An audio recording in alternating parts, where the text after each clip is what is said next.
Muy buenas tardes, mis queridos amigos, mis queridas amigas, compañeros en el compromiso con la misión educativa marianista en la Argentina, en la REM. Dije buenas tardes, no sé si ustedes estarán escuchando o irán a escuchar este audio por la mañana. Como sea, es un gusto, un placer encontrarme con ustedes, gracias al equipo de animación que me permite estar de esta manera, no pudiendo estar físicamente, que ustedes saben que lo he intentado hacer todos estos años, todo lo posible. Bueno, además les agradezco al equipo el tema que me han propuesto, porque el tema de la interioridad, el tema del silencio, es un tema que he trabajado mucho y que intento vivir lo mejor posible. Vamos al grano. Habrá una primera parte que será la exposición, motivación que intentaré aportarles. Y después, con la hermana Susana, ustedes van a poder continuar trabajando un poco más este tema, quizá o en pequeños grupos o a nivel personal, ahí veremos. Voy a compartir pantalla para tratar de que esta exposición sea lo más clara posible.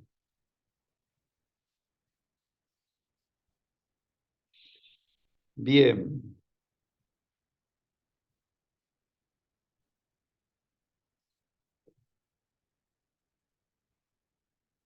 El tema, silencio e interioridad. Interioridad y silencio. Se dan la mano, se estrechan la mano. Ambas cosas van juntas.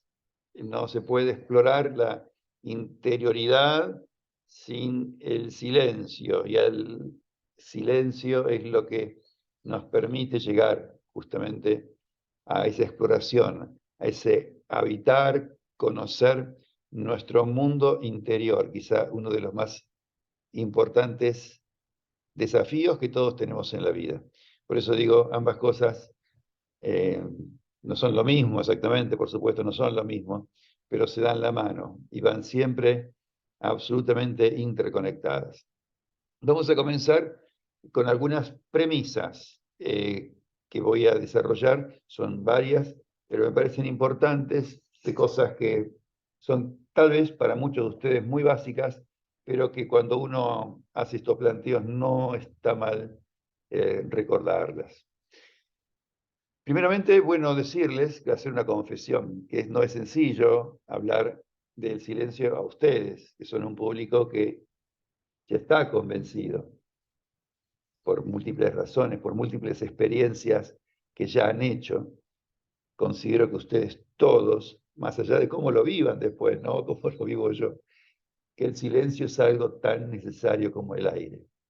El silencio es algo tan necesario como el aire.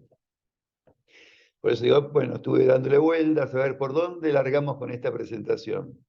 También, en una segunda cosa, segunda premisa, es esto de las inteligencias múltiples. Todos sabemos, ya a esta altura del partido, aunque a veces no saquemos las consecuencias del todo bien de lo que sabemos, ¿no? Que educar no es amoblar una cabeza, que la mente, que nuestra razón, con todo lo importante que es simplemente una facultad más que tenemos y que ella está en conexión, en red, con todo el resto de nuestro ser. Y acá explicito algo que puede parecer un poco raro para algunos, tal vez, comenzando por los intestinos. Hoy se habla que nuestros intestinos son el segundo cerebro. Fíjense, hay muchísimas cosas que ustedes pueden googlear para profundizar en ese tema que es apasionante. Pero también sabemos de la complejidad de esta tarea de educar, condicionada por muchas cosas, ¿no? Condicionada por el currículum, por lo que tenemos que transmitir, condicionada por las exigencias normativas, a veces hasta cierta persecución por parte de las autoridades oficiales o supervisores, condicionada por nuestra propia historia de vida, por la historia de vida de los chicos, condicionada por tantas personas que nos han ido en la vida, para bien y para mal, ¿no? Formateando nuestro cerebro, nuestro disco rígido, instalándonos determinadas aplicaciones. Desde luego también condicionada por el amor, por el interés que tengamos, ¿no? Por la vocación, ¿no? Por ciertas personas, por ciertas temáticas. Eso también hace que nos apasionemos más, nos apasionemos menos con lo que estamos haciendo. Y eso marca nuestra acción educativa, que nunca es objetiva. En este sentido, me gusta citar un texto antiguo de un gran pensador latinoamericano, que es Leonardo Boff, que decía tiempo atrás lo siguiente: todo punto de vista es la vista desde un punto. Leer significa releer, comprender, interpretar. Y cada uno lee con los ojos que tiene e interpreta a partir de donde sus pies pisan. Todo punto de vista es la vista desde un punto. Para entender cómo alguien lee, es necesario saber cómo son sus ojos y cuál es su visión del mundo.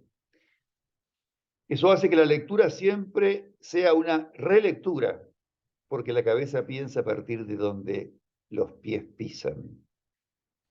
Para comprender es esencial conocer el lugar social de quien mira, vale decir, cómo alguien vive, con quién convive, qué experiencias tiene, en qué trabaja, qué deseos alimenta, cómo asume los dramas de la vida y de la muerte, qué esperanzas lo animan. Eso hace de la comprensión siempre una interpretación. De la comprensión siempre una interpretación. Siendo así, es evidente que cada lector es coautor, porque cada uno lee y relee con los ojos que tiene, porque comprende e interpreta lo que lee y todo, en el fondo, a partir del mundo que habita. En un reciente congreso de educación marianista, del cual participamos unos cuantos docentes de América Latina, Pedro Aguado, que es el superior general de los Escolapios, una congregación dedicada desde hace siglos a la educación, nos decía, él inventaba una palabra, tocobogía. No la conocía yo, se la inventó él, así que es lógico que no la conozcamos, que él decía que es poder leer la realidad, mirar el mundo, realizar nuestra praxis educativa desde el lugar de los pobres. No solo para los pobres, no solo por los pobres, sino desde el lugar de los pobres. Él consideraba que esto era uno de los fallos, de las deudas, de los pendientes de la educación católica, que por eso, en gran parte, por más que la educación católica ha apostado tantas veces, ¿no? Y muchas congregaciones se fundaron para atender a las más pobres. Finalmente, muchas veces la educación, en vez de promover el cambio social, el cambio en función de una justicia mayor, de una equidad mayor, etcétera, reprodujera un sistema injusto, ¿no? Bueno, fue muy interesante lo que él nos comentaba. Digamos entonces que educar, siguiendo con las premisas, ¿no?, implica muchas cosas, pero sin ninguna duda creo que lo más importante es el trabajo sobre el sujeto que debe apropiarse y debe aprender los conocimientos. Ese trabajo es fundamental. Sin sujeto, dirían los que sin subyecto, no puede haber educación. Hay alguien que hace el camino de aprender, ¿no? Entonces, trabajar para enriquecer a esa persona es la tarea fundamental de la educación.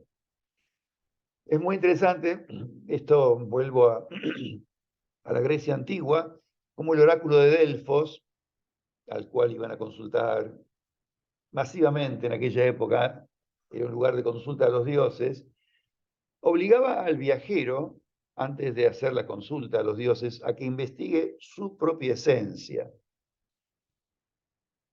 Este y no otro debía ser el punto de partida para comprender el mundo. Interesante, ¿eh? Reflexionar sobre la propia esencia, el quién soy, volveremos un poquito después a esto, debe ser el punto de partida para comprender el mundo. Y hay frases, esta es muy conocida, ¿no? El oráculo decía, conócete a ti mismo, como primer tarea de la vida, conócete a ti mismo, conócete a ti mismo. Pero después encontré otra frase que me pareció brillante también, seguramente muchos de ustedes la conocen, yo la redescubrí ahora, preparando un poco estas líneas que estoy compartiendo con ustedes. Dice así, te advierto que quien quiera que fueres tú, que deseas sondear los arcanos de la naturaleza, que si no hallas dentro de ti mismo aquello que buscas, tampoco podrás hallarlo afuera. Si tú ignoras las excelencias de tu propia casa, ¿cómo pretendes encontrar otras excelencias? En ti se halla oculto el tesoro de los tesoros. A nosotros esto que está dicho mucho antes de Cristo nos suena porque Jesús decía muchas veces, cuando tú reces, por ejemplo, entra en lo secreto, en tu secreto, entra en tu casa, entra en tu interioridad, y tu Padre que ve y está ahí en lo secreto te va a escuchar. Es un eco para mí profundísimo de las palabras del Maestro Jesús. Este es simplemente una imagen de ese lugar, ¿no? Donde estaba el oráculo y de las palabras estas, conócete a ti mismo en el idioma original. Sigamos, dos cosas más en esta premisa. La educación entonces tiene como principal objetivo aportar elementos para que el sujeto que se educa se conozca a sí mismo, es decir, desarrollar la capacidad de introspección. El primer objetivo de la educación, aportar elementos para que el sujeto que se educa se conozca a sí mismo, desarrollar la capacidad de introspección, de entrar hacia adentro, de mirar hacia adentro, ¿no? Que apunta a esto, ¿no? A ayudar a evitar el mundo interior, conocerlo, conocernos, porque ese es el gran desafío, o el primer desafío que tiene la educación, pero además es el gran desafío de toda la vida, de toda la vida, porque nunca terminaremos, jamás terminaremos de conocernos absolutamente. Somos los seres humanos, cada uno un misterio también para nosotros mismos. Seguimos con las premisas y ahora vamos a esta que es de muchísima actualidad. La cuestión de la identidad personal, ¿no? Que se ha convertido hoy en un desafío apasionante y complicado. Siempre ha estado esta pregunta, ¿quién soy? ¿Quién eres? Conócete a ti mismo. Pero esta cuestión tenía desde afuera de nosotros, ¿no? Como tenía parámetros o tenía algunos puntos de referencia, ¿no? Como medio inamovibles. Uno se referenciaba y conocía su identidad a partir un poco de esos puntos de referencia exteriores. Hoy, la cuestión está planteada de modo distinto. La pregunta es esta, ¿quién quiero o quién me gustaría ser? O bien, ¿cómo me autopercibo? Esto es un cambio fundamental, fundamental. No quién soy respecto a una realidad objetiva con la cual tengo que identificarme, sino parto de mí mismo. ¿Quién creo que yo soy? ¿Cómo me autopercibo? Y por supuesto hay un largo camino que tenemos que recorrer hasta que aparezca un yo verdaderamente autónomo, libre, no absolutamente heterónomo, que dependa de los demás y de los estímulos externos. Este es un punto fundamental hoy día. Por una parte iban a ver esta contradicción tremenda entre el individualismo que vivimos, yo y yo primero, quién soy, selfie, este mundo selfie, y la tremenda dependencia que tenemos de los demás. Por eso, fíjense, yo les digo, este largo camino de conocimiento de sí mismo y de descubrimiento de la identidad personal, lo hemos ido transitando, ¿no? Desde muy niños, con los mandatos, con las experiencias infantiles, incluso algunos sabemos también durante el embarazo, y por todas las exigencias y estímulos que nos vienen de la sociedad hoy, que son muchos más que los que recibíamos antes. Y esto hace que en esta sociedad tan narcisista, para muchos sea más importante la imagen que damos a los demás que lo que nosotros somos o sentimos en lo más hondo de nosotros mismos. Qué curioso, ¿eh? En esta sociedad individualista es más importante muchas veces la imagen que yo doy a los demás, los likes que recibo, que lo que yo siento y lo que quiero ser. Y a veces renunciamos a muchas cosas en función de eso, de la imagen que queremos dar.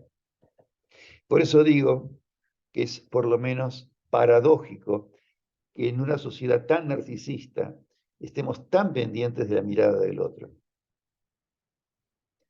Esto habla finalmente de la fragilidad de nuestra autoestima, de la fragilidad de nuestro yo.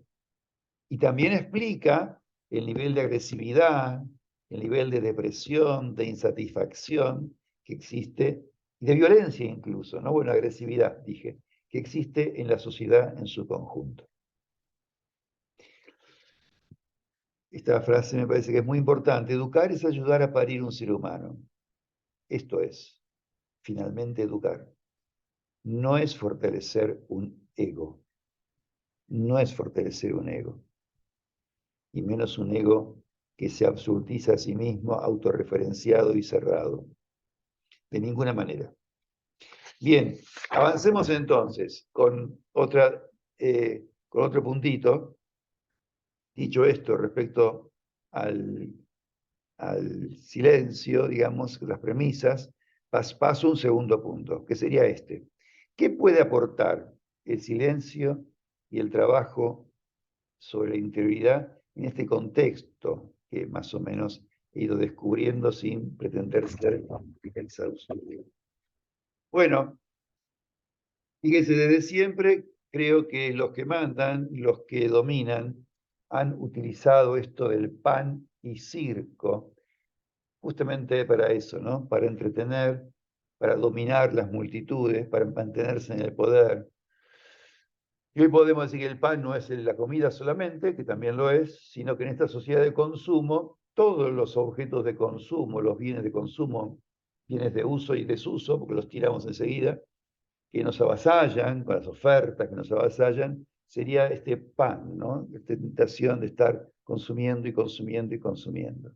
Y el circo es Qatar, alguno quizás demasiado futbolero lo defienda, pero yo creo que Qatar es circo. Netflix, con matices, porque ahí encontramos cosas que son valiosas también, pero muchas veces sirve para nosotros como un chupete, como una madera electrónica. Y todo esto del mundo de la diversión, ¿vieron? Circo, diversión, vacaciones, cruceros, todo el mundo de la diversión lo metemos acá. Porque muchas veces en esta sociedad de cansancio, diría este filósofo coreano, la vacación es como nuestro escape, ¿no es cierto? Es como aparentemente es nuestro tiempo de libertad. Bien, ¿qué es lo que se supone que vamos intentando aportar en este contexto, con el silencio, con el trabajo de interioridad? La reflexión.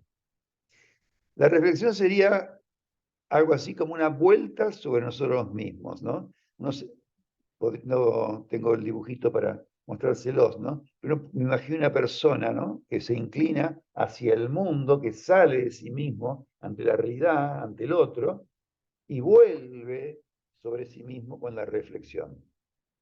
Es un ida y vuelta, una salida y un regreso. La reflexión es un regreso a casa. Fíjense, si no hay reflexión, uno queda salido, uno queda alienado, uno queda afuera de sí, extraviado. ¿Eh? Y esto hace que nos volvamos personas absolutamente frágiles, débiles, frente a tantas propuestas, demandas, informaciones que nos llegan de afuera. Así es. ¿Eh? Si no, uno no se vuelve sobre sí mismo, uno queda expuesto a ser vapuleado por los vientos de las informaciones, demandas, propuestas, compras, y si no es lo que sea. No quedamos, esto es la alienación. Esto, esta imagen tan conocida, tan famosa, es lo que uno tendría que llegar y soñaría para cada uno de nuestros alumnos. y para nosotros mismos. Los tiempos de reflexión, los tiempos de pensar, porque si no actuamos reactivamente, ¿no? Tiempos para pensar. Creo, para mí, que el silencio es el primer paso que tenemos que dar para iniciar este camino del descubrimiento, diría, añado en esta acá, de la habitación de nuestro mundo interior. Es el primer paso. Parar, dejar de correr, parar. Bien, y de dibujito también te ayuda a entender esto del circo, ¿no? No hace falta explicarlo.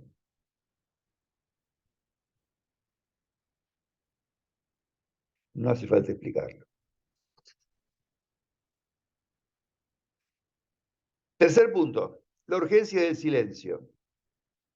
Empezamos diciendo la necesidad del silencio y esta frase tan conocida, el silencio es salud, que ha sido tan controvertida porque yo estoy convencido que el silencio es salud, pero se ha usado esta frase, saben ustedes muy bien, para justificar y para recomendar que nos callemos la boca frente a las injusticias en los momentos difíciles.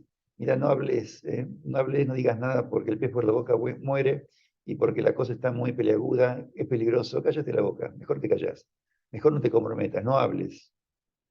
Ese silencio no es salud. Ese silencio no es salud. Dicho esto, aclarado esto, por si acaso alguno necesita la aclaración, yo les marco algunos beneficios o perjuicios, si no están, ¿no es cierto?, del silencio a nivel personal o individual. Como les decía, no el silencio cómplice, no el silencio por miedo. El silencio reduce el estrés, reduce la ansiedad. El ruido hace que en nuestro cuerpo aumenten niveles de algunas hormonas como el cortisol, la adrenalina, que son hormonas directamente relacionadas con el estrés. Directamente. Si uno no baja este nivel, termina roto. El estrés, el final del estrés, cuando no hay la bajada y cuando la adrenalina vuelve a el cortisol a un nivel normal, es que se rompa, que algo se rompa dentro de nosotros. No hay alternativa en este punto. También el silencio, dicen los neuropsicólogos, neurobiólogos hoy día, que regenera el cerebro. Yo no sé, este es un dato que recogí, no puedo asegurar que 2 horas de silencio al día permitan el desarrollo de nuevas células en el hipocampo, etcétera, etcétera. Pero es verdad esto, más allá de las 2 horas, 3 horas o 1 hora y media. El silencio permite que pase esto de verdad en nuestra cabeza. Está el desarrollo, la regeneración del cerebro, que necesita también silencio. En cambio, el ruido deteriora el aparato auditivo, afecta el sistema nervioso, los prejuicios del ruido, y en ocasiones genera hipertensión, estrés, problemas para conciliar el sueño, para concentrarnos en el trabajo, irritabilidad, mal humor, aislamiento, miedo. Bueno, beneficios, dichos así rápido, ustedes lo saben, sigo adelante. A nivel, digamos, personal y social, hay importantes trabajos hoy día que estudian cómo afecta esto, que llaman los estudiosos contaminación acústica. Hay contaminación visual, contaminación por el smog, ¿no?, del oxígeno, del aire, y hay contaminación acústica. Creo que todos alguna vez hemos tenido la experiencia de estar en algún lugar con un ruido de fondo, que cuando de golpe termina sentimos un alivio inmenso, ¿no? A veces ni siquiera estábamos atentos, ni siquiera registramos el ruido ya, pero cuando desaparece es como que, uff, qué alivio. Porque el ruido finalmente impide la comunicación, aturde, interfiere en las comunicaciones, irrita. Bueno, los docentes lo necesitamos urgentemente, ¿no? Necesitamos el silencio, necesitamos cuidar y cuidarnos nosotros, y para eso necesitamos del silencio. Los que cuidamos necesitamos cuidarnos y cuidar lo que cuidamos. Esto me parece también fundamental. Y uno de los aspectos fundamentales no es dormir un poco más nada más, o tomarme un día de vacación, sino es entrar en este mundo del silencio, de la calma. Les muestro esta, cuando se acuerdan, les decía yo, el silencio de salud y el falcón verde, ¿no? Los que tenemos un poco más de memoria, lo que era esto, mejor callarte o escaparte si aparece ese falcón. No es ese el silencio de que estamos postulando nosotros en este momento. Bien, pero ¿qué es lo que sucede? Vivimos en la sociedad del ruido, del apuro, del cansancio, ¿sí? Y entonces el Papa Francisco usa esta expresión: la rapidación, el ritmo de vida acelerado que vivimos genera agresividad, indiferencia, violencia. Yo diría que también nos genera como una especie de costra que nos hace, o con la cual, consciente o inconscientemente, nos hacemos invulnerables, ¿no?, frente a los demás, como una capa que nos rodea y que impide que nos afecten las cosas, ¿no? De hecho, todo el tema de la digitalización, que es un tema que obviamente llegó para quedarse, generó en nosotros una dinámica del todo ya. Tarda un poquito más alguna cosa que tendría que hacerse y ya nos ponemos nerviosos, ¿no? Vivimos hiperconectados. Somos incapaces muchas veces de responder, y voy a decir solamente a los mensajes de WhatsApp, ¿eh?, que son una parte de los estímulos que recibimos cotidianamente. Somos incapaces de responder y de generar, y de reaccionar, y de elaborar, y de discernir esa avalancha, ¿ven?, de estímulos que nos llegan permanentemente por la hiperconexión a la que estamos sometidos o nos sometemos, ¿no? Y también eso tiene que ver con la ansiedad, con el estrés, que son enfermedades generalizadas en este tiempo, evidentemente. Esto no, quiero todo ya, quiero todo ya. Hemos perdido, ¿no?, el sentido del tiempo, del timing, de la paciencia, ¿no?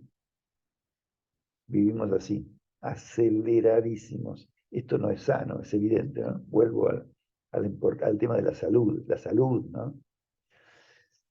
Y lo que sucede cuando esta sociedad del ruido, ¿qué nos pasa, no? Perdemos la capacidad de contemplar, que es una capacidad fundamental.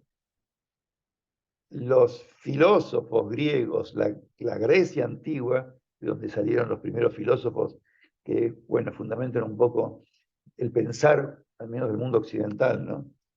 Eran contemplativos, eran contemplativos. No hay filosofía sin pensamiento, sin silencio. Y la filosofía es esto, ¿no? El pensar de las razones últimas, ¿no? Del porqué de las cosas.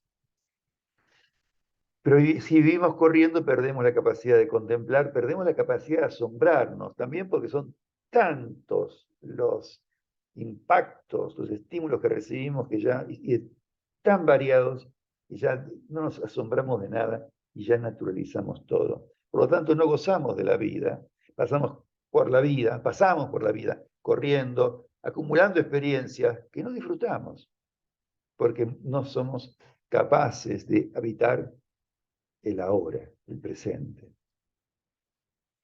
Bien, el desafío de recuperar el silencio para nuestra salud personal y para la supervivencia de la especie. Yo creo que esto es fundamental.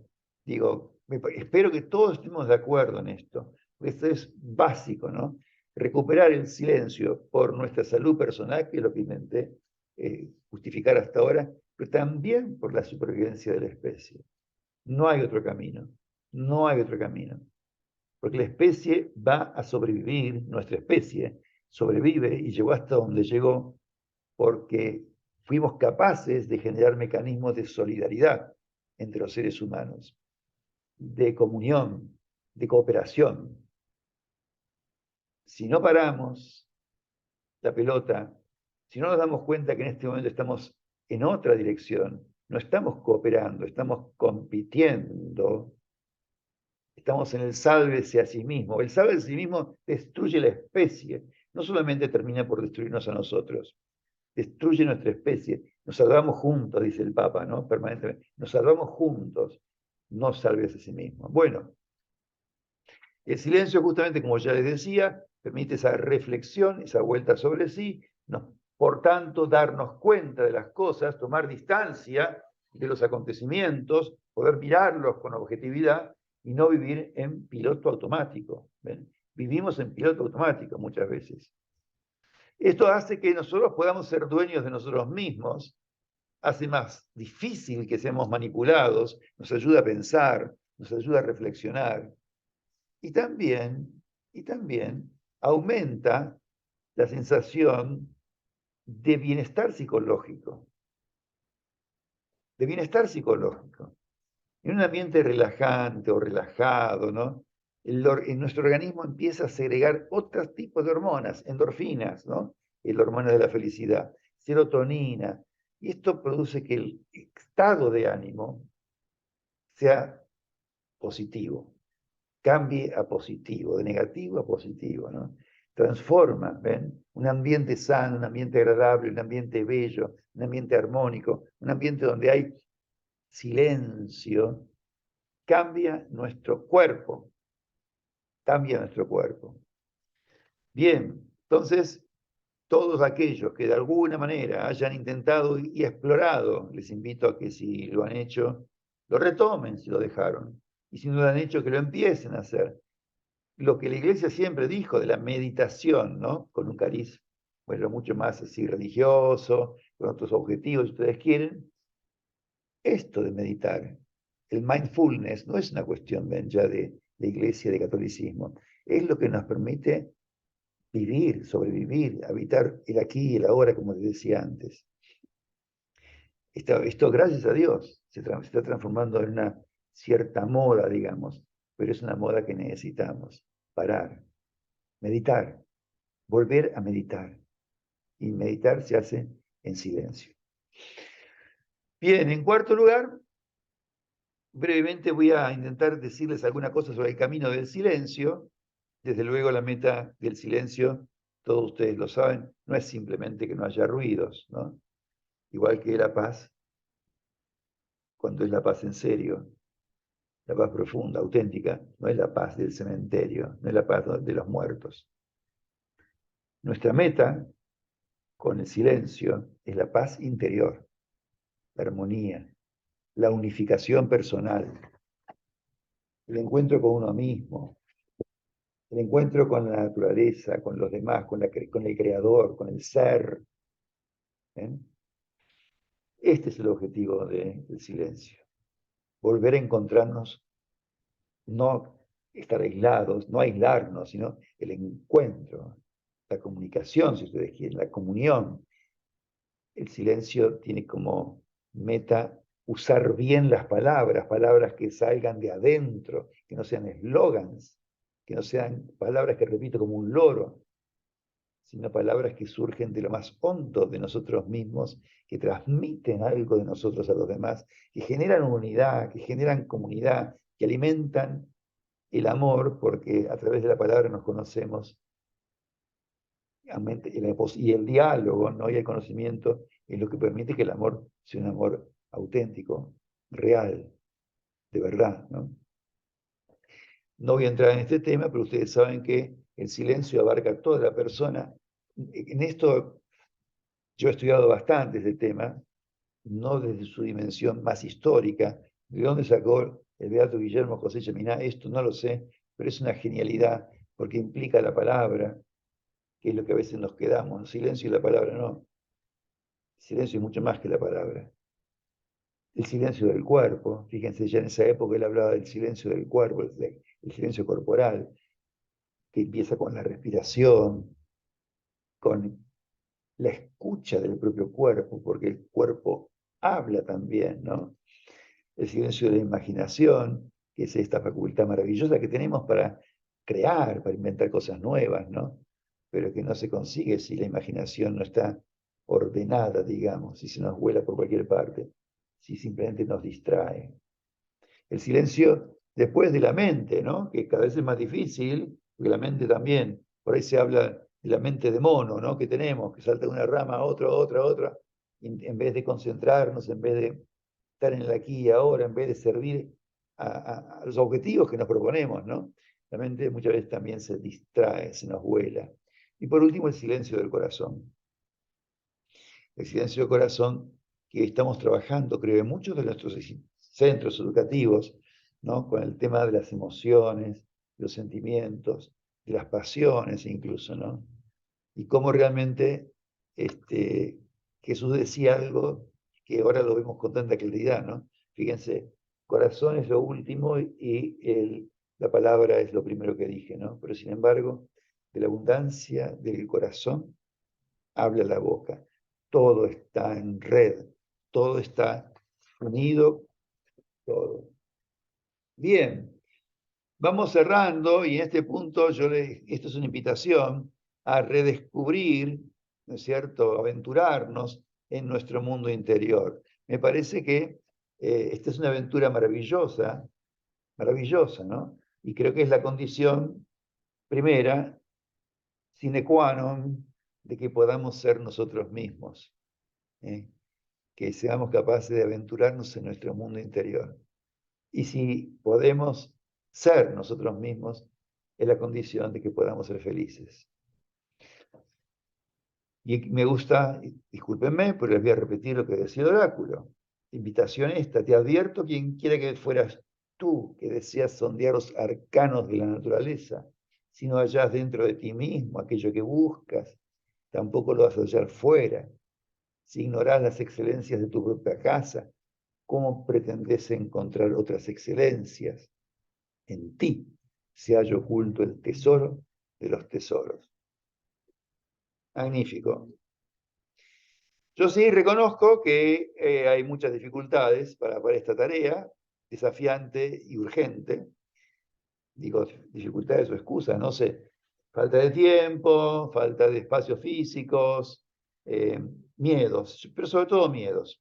Vamos a ver, miedos a encontrar cosas desagradables, miedos a revivir historias dolorosas, a reabrir viejas heridas, a experimentar culpas, a darse cuenta que necesito autoperdonarme o perdonar cuántas tareas pendientes de golpe pueden aparecer cuando yo me meto en el silencio y empiezo a habitar mi mundo interior. Es así. Y también pasa que estamos tan acostumbrados al ruido que a veces nos da miedo estar en silencio. Nos da miedo. El silencio nos puede resultar incómodo. ¿Ven? Estamos o viajando en auto o solos en casa y necesitamos poner algo, ¿no? La radio, la televisión, algo de música. El silencio nos da muchas veces miedo. Qué curioso, ¿no? Porque es una invitación al misterio, en el fondo, yo creo. Y los misterios siempre son atractivos por un lado y dan miedo por el otro. Bien, pero fíjense, la única manera de vivir la vida, y no que otros la vivan por nosotros, la única manera de no ser títeres, marionetas, que para colmo se creen libres, es esta, ¿no? Es la de entrar en el camino del silencio, redescubrir nuestra interioridad. Marionetas que para colmo se creen libres. Esta imagen es muy interesante. Y acá, fíjense que la elegí porque no están, las marionetas no son, bueno, los pobres, que desde arriba un empresario los maneja. Son todos ejecutivos. Son todos ejecutivos. También son marionetas. También son marionetas. Bien. Voy a ir terminando con algunas indicaciones más prácticas de cómo y cuándo practicarlo. Esto es muy simple. Fíjense, cualquier momento es bueno para estar en silencio.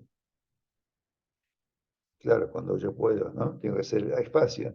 Pero no es que sea la mañana, la tarde, la noche, cualquier momento puede ser bueno.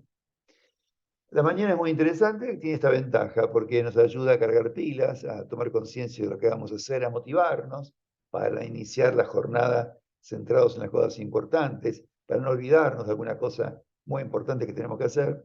Sin duda, en la mañana es un buen momento, empezar el día haciendo un rato de silencio.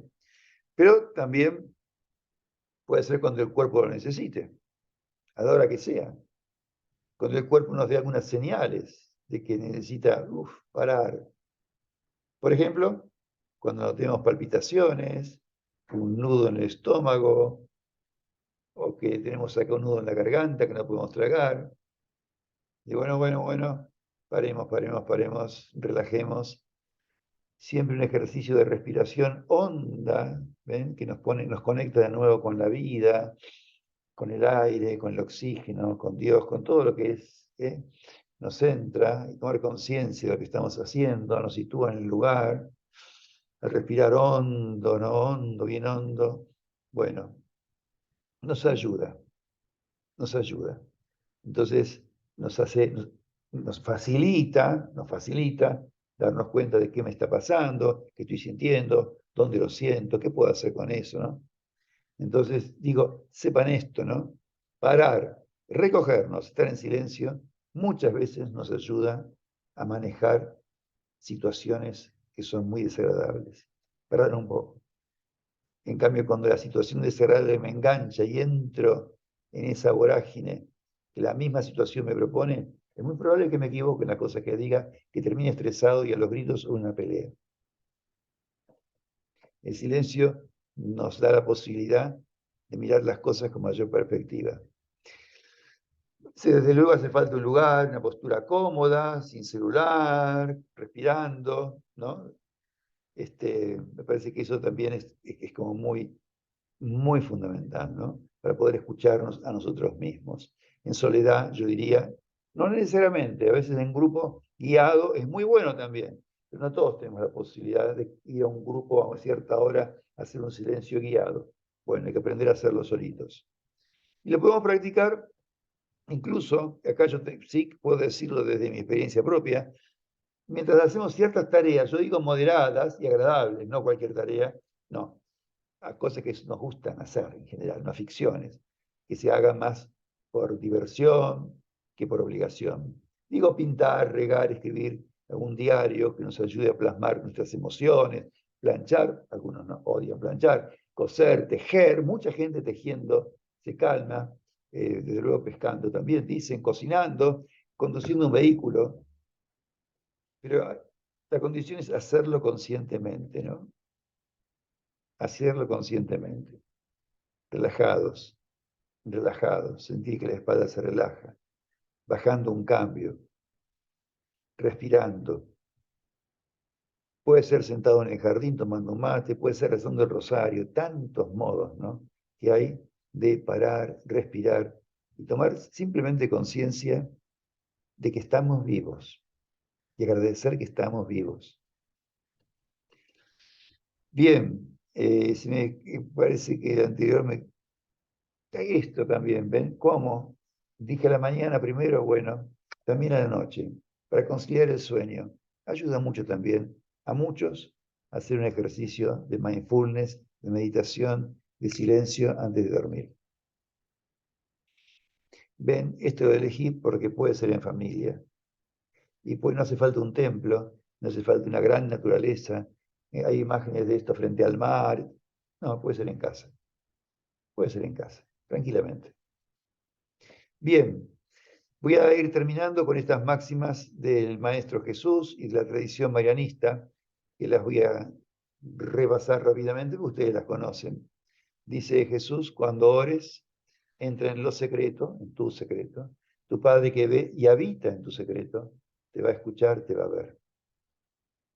Esto es el sermón de la montaña, lo dice Jesús respecto a la oración, la limosna, el ayuno. Repite siempre lo mismo, entra en tu secreto, en tu interior. Jesús también dice, ay de ustedes, escribas, fariseos, hipócritas, son semejantes a sepulcros blanqueados. Por fuera, preciosos.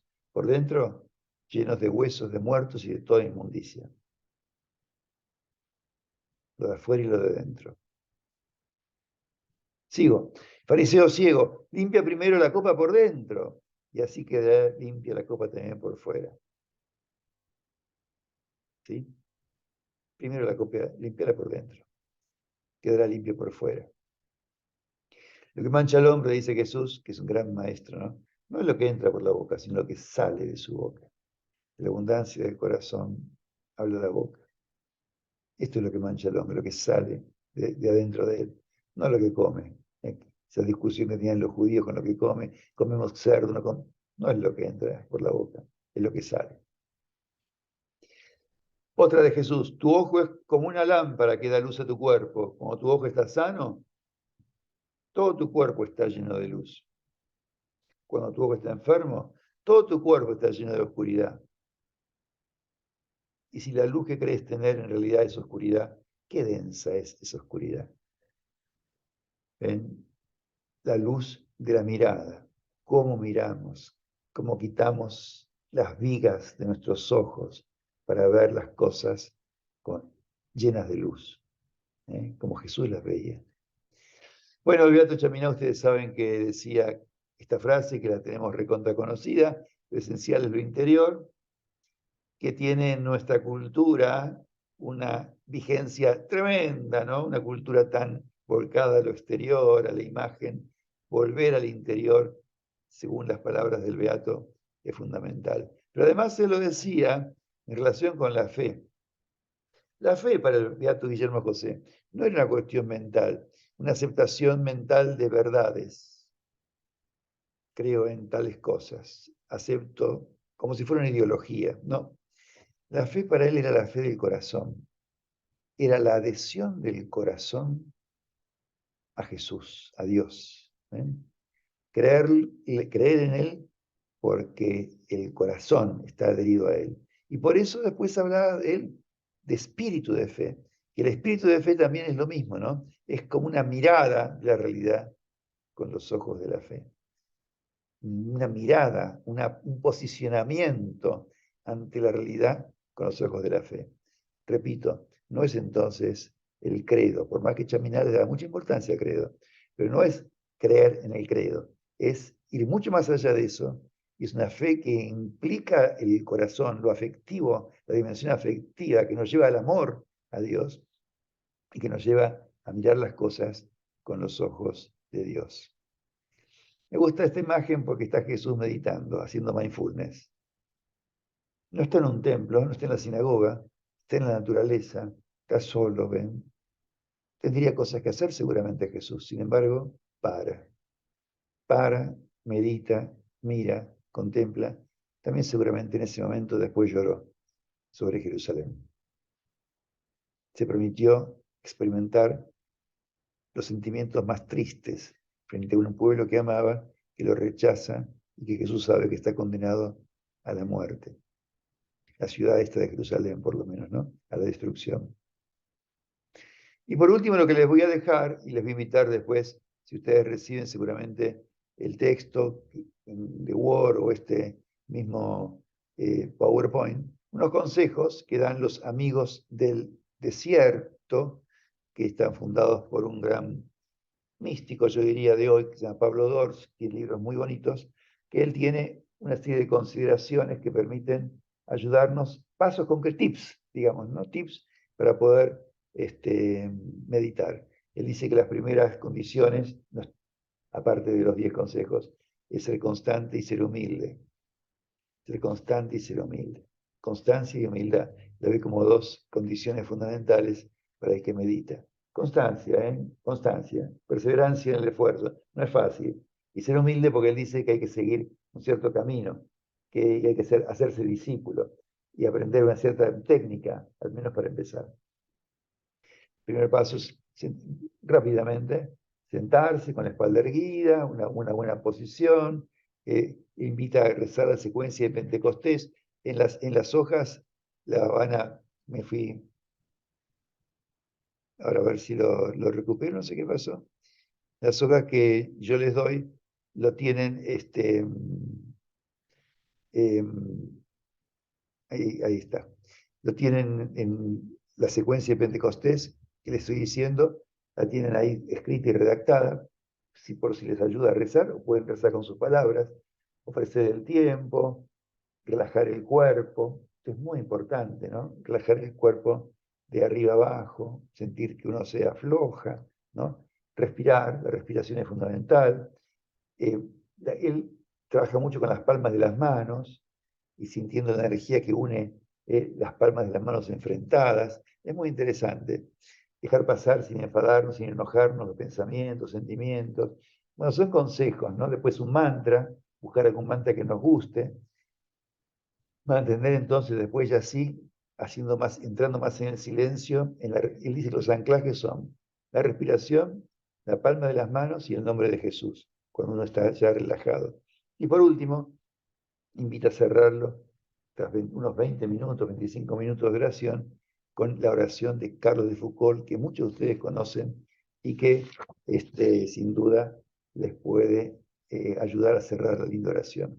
Termino con esta frase de Teilhard de Chardin, que me gusta mucho meditar y tomarla presente, y que les invito a que la exploren y la mediten. No voy a explicarla. Dice Teilhard, no somos seres humanos viviendo una experiencia espiritual. Somos seres espirituales viviendo una experiencia humana. La espiritualidad no es una partecita de nuestra humanidad. Somos seres espirituales y la humanidad es una parte de lo que somos. Sin ella, desde luego, no seríamos. Muy bien, les agradezco muchísimo su atención, su paciencia, porque realmente hay que ser paciente, ¿no es cierto?, para escuchar una charlita así de lejos, pero bueno, ojalá que les pueda servir. Les mando un muy, muy fuerte abrazo.